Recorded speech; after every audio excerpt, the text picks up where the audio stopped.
विभज्यवाद YouTube channel में आपका स्वागत है।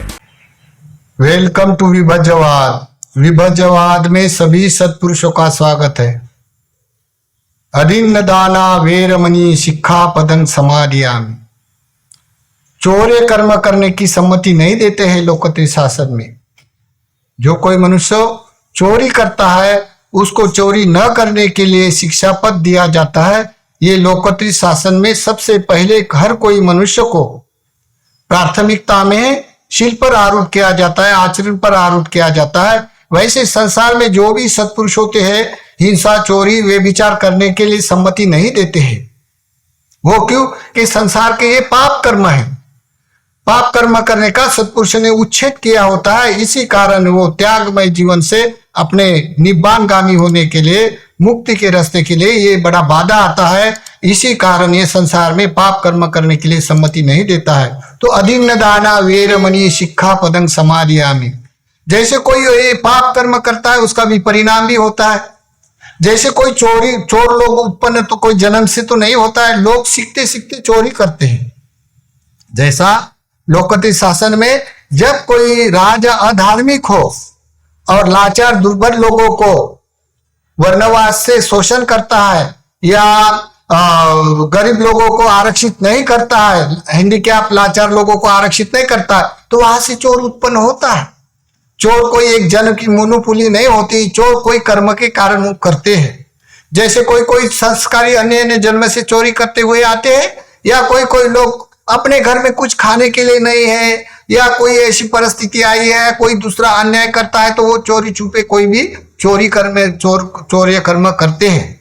ये बुद्ध शासन में धर्म प्रकाशित करते हैं। चोरी कर्म न करने के लिए करने का क्या परिणाम होता है, न करने के लिए शिक्षा पद दिया जाता है, करने का क्या परिणाम होता है, क्यों चोर करता है, चोर क्यों उत्पन्न होता है, ये सब धर्म प्रकाशित करते हैं। तो जैसे अदिन्न दाना वेरमणि शिक्षापदं समादियामि, जो देते नहीं उसको ग्रहण करना ये अदिन्न है, यानी चोर ये कर्म कहलाता है। चाहे कोई उपोषित करने वाला भी कोई दूसरे के घर में फूल न सम्मति से लाए तो भी वो कर्म फल देने वाला होता है।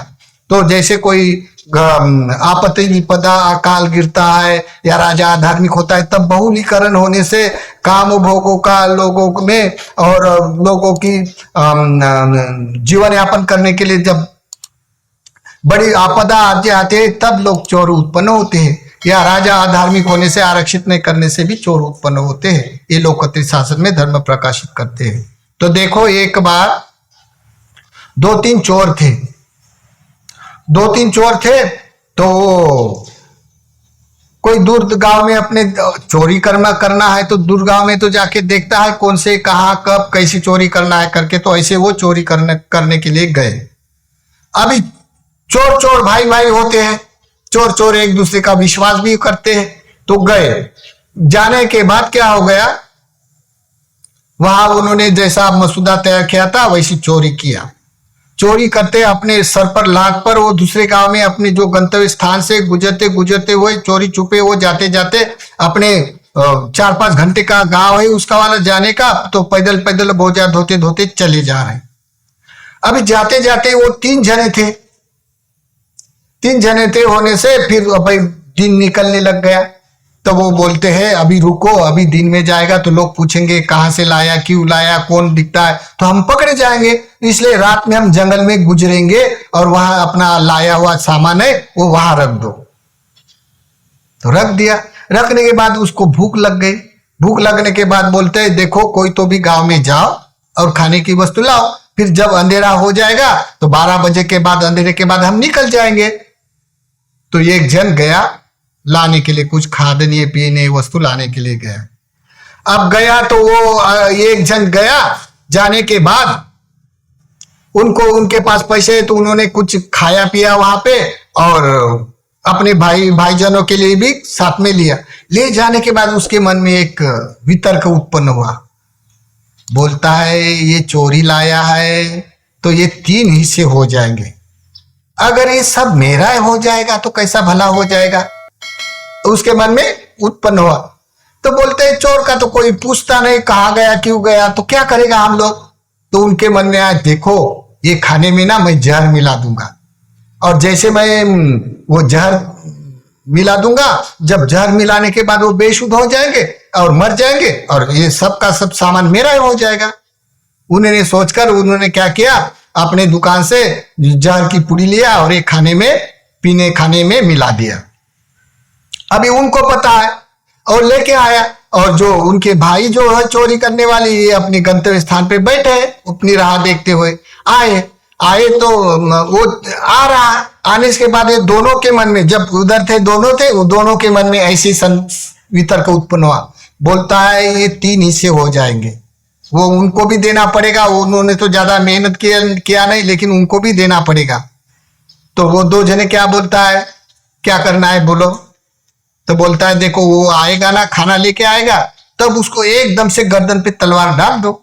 चोर का कौन भाई होता है, मर गया, कोई पूछता नहीं, तो फिर ये जो सामान है ये हमारा दोनों का हो जाएगा। देखो इधर ये दोनों के मन में ऐसा आ गया, उन्होंने जहर खाने में ला के दिया। जब ऐसा उसका आया, वो खाना लेके आ गया, वैसा ये दोनों झपट पड़े उसके ऊपर और उसकी गर्दन छाट डाली, उच्छेद कर दिया, मर गया। वो मर जाने के बाद बोलता है अभी कोई बात नहीं, ये चोरी जो किया है ना, ये सब हमारी हो जाएंगी, उसका कौन पूछता है, ऐसा करके वो खाने लग गए। देखो कोई कर्म का अपपर्याय वेदने कर्म का या दुष्ट धर्म वेदने कर्म, जैसा का वैसा तब का तभी फल मिलता है दुष्ट धर्म वेदने कर्म से। तो देखो दुष्ट धर्म वेदने कर्म का वैसा उन्होंने मस्त हंसी मजाक से खा लिया खाना, शराब पी लिया, पीने के बाद वो वहां के वहां मर गए तीनों।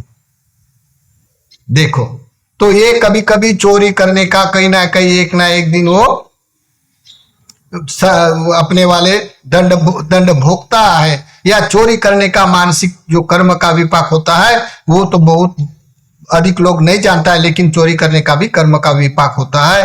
तो ये कभी कभी काल में ऐसा हो जाता है। तो चोर क्यों उत्पन्न होते हैं, इसके लोकहित शासन में धर्म प्रकाशित किया जाता है। और इसके लिए आप लोग विभज्यवाद ने जो वीडियो प्रकाशित किया है, जैसे समाज रचने का प्रभाव क्षेत्र में देखो, या वो वीडियो चोर क्यों उत्पन्न होता है करके बताया जाता है। तो ये अधीन दाना वीरमणि सिक्का पतंग समाधियामी, जो कोई मनुष्य इस संसार में चोरी करता है उसका बड़ा पाप होता है। इसी कारण सत्पुरुष ये पाप कर्म करने के लिए भय खाते हैं और सत्पुरुषों ने ये पाप कर्म का निषेध किया होता है। इसी कारण लोकहित शासन में चारित्रवान बनने के लिए प्राथमिक शील दिया जाता है, अधीन दाना वीरमणि सिक्का पतंग समाधियामी।